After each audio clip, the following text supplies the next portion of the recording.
Welcome back to Kiesel News, everybody. For today, we'll be focusing on a whole bunch of film news that has been released over the past 24-ish hours. There is some other stuff that I would like to cover, but there is already a lot to cover today.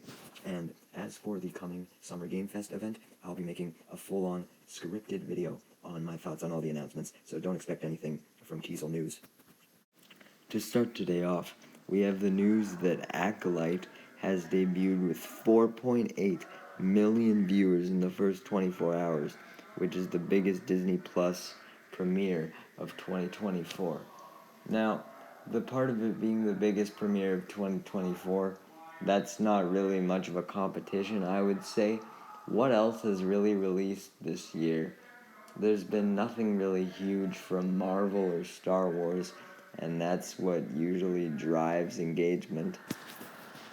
Seriously, I think Disney Plus has all the other streaming services beat based on dependency on franchises. Without Marvel and Star Wars, I can already tell you I would not have Disney Plus. But the fact that The Acolyte is pulling this much success is awesome to see, as it means that Disney will take the message that people want to see different shit from Star Wars.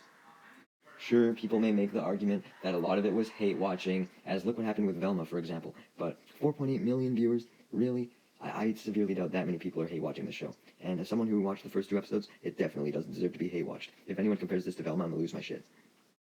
Further Star Wars news, the creator of The Acolyte says that she wants to make a Knights of the Old Republic project.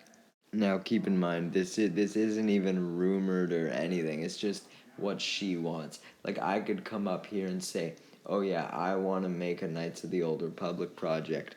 And then discussing film could be like, yo, Kiesel Hatches says he wants to make a Knights of the Old Republic series or movie. And it would hold the same weight. But I am curious to see if when they do eventually go into the Old Republic, they decide to get Leslie Headland. Imagine they made her like the spearhead of everything before the Skywalker saga, much like they've made Dave Filoni the spearhead of the Skywalker saga at this point. That would cause so much outrage with all the anti-woke people who just have a fucking hate boner for this lady. It's insane.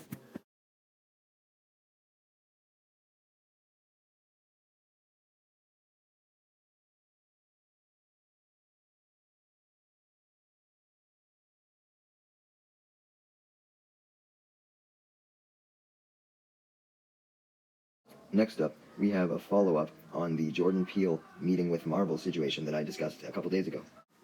He was in fact meeting with them regarding a potential X-Men movie. Now, this is interesting, as Michael Leslie is already confirmed to be the writer, so that would have been a very interesting combination. The person who did the Songbirds and Snakes movie and Jordan Peele, that would have been fucking fire. But, unfortunately, since it didn't work out, we won't get to see Jordan Peele's vision for the X-Men. Speaking of the Hunger Games, we have huge Hunger Games news, being that there is now going to be both a new book and movie adaptation of this book, and it follows none other than Haymitch. Now, it's going to be called Sunrise of the Reaping, and the book is going to release March 18th of next year. Now, I think Hunger Games is one of the best fucking book series ever created, and I'm so happy that it's getting a new installment of some kind, especially after Suzanne Collins previously stated that she was moving on from the series. And I mean, I've never got to experience a book as it first came out, as I got into the series after the Songbirds and Snakes book released. So, actually being able to experience something new with the rest of the Hunger Games fandom will be beautiful.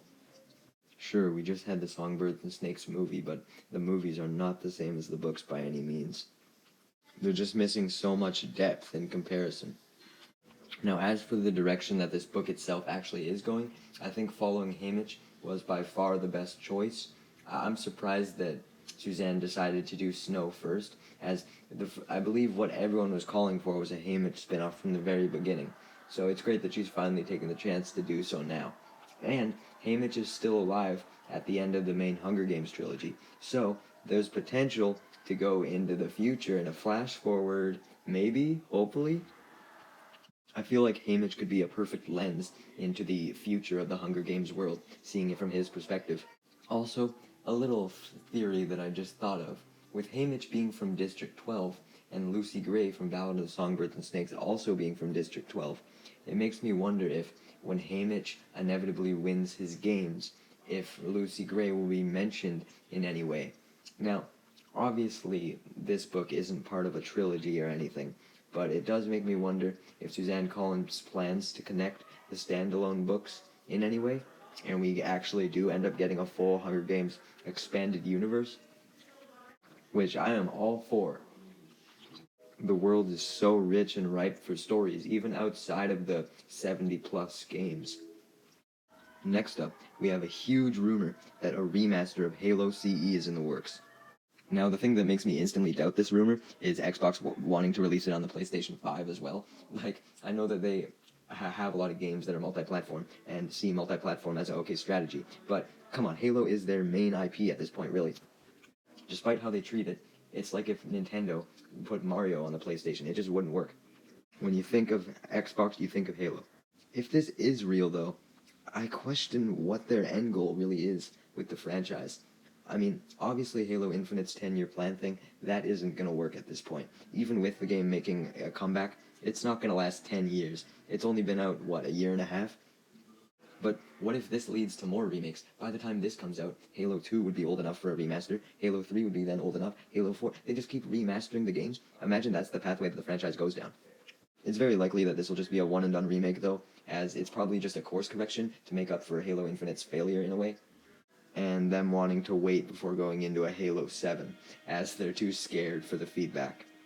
And yes, I do think the next title will be Halo 7. I don't think that this means that they're going to reboot the franchise, reboot the continuity. That would just give them even way more backlash. And the Endless still have potential as a story concept, you have to admit, and I doubt 343 would just want to throw that away. Now, for some quicker news, Timothy Olyphant is going to be the voice of the Terminator in the upcoming Terminator show.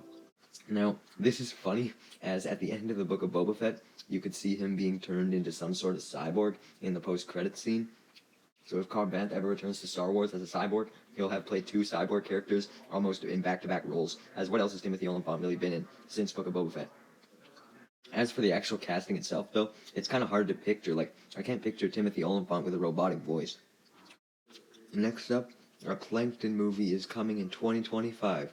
The synopsis reads that Plankton's world gets turned upside down. Now, assuming this doesn't mean some bullfuckery that's like literal, where the entire world is legitimately upside down, maybe this will be a Plankton redemption story? I could see them doing this for a movie, because it's not like it's connected to the TV series and has to stick to the status quo. They could do something different. So make Plankton the good guy. We don't actually know any plot details, though, but what we do know is the director, which will be Dave Needham.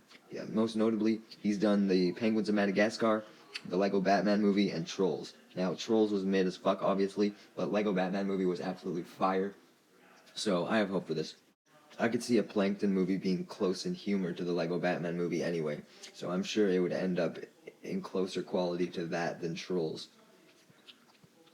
The Hotel Transylvania franchise never dies, it seems, as a new series was just announced also for next year. Now, I have fears that this could end up like the Megamind series, where it's just ass compared to the movies. I'm just kind of getting that vibe. But we know even less about this series, aside from that it'll show a new resort being set up. Ooh, so there's not really much to report on, just the fact that it is in fact coming. A new Angry Birds movie is in the works, guys. Yay! Honestly, the movies have been the best thing to come out of the franchise, to be fair. All the recent games have been kinda ass. It's been confirmed that Red and Chuck are gonna be returning, so that's good, but I am concerned that this movie may pivot towards a lot of the newer characters in the franchise from the Evolutions game or anything of the sort, as that could kill any momentum that the franchise has left, and it barely has any. Lego Pharrell Williams biopic coming October 11th, whoa! An idea like this definitely fits with the Lego movie branding, where everything is just random as fuck. Like, who could have expected a Lego Pharrell Williams biopic, right? But the interesting part is, we've been told for years upon years upon years at this point that the next Lego movie in production was the Billionaire Brick Race, or Billion Brick Race, whatever you call it. And now, that is nowhere to be seen. So, what happened to that?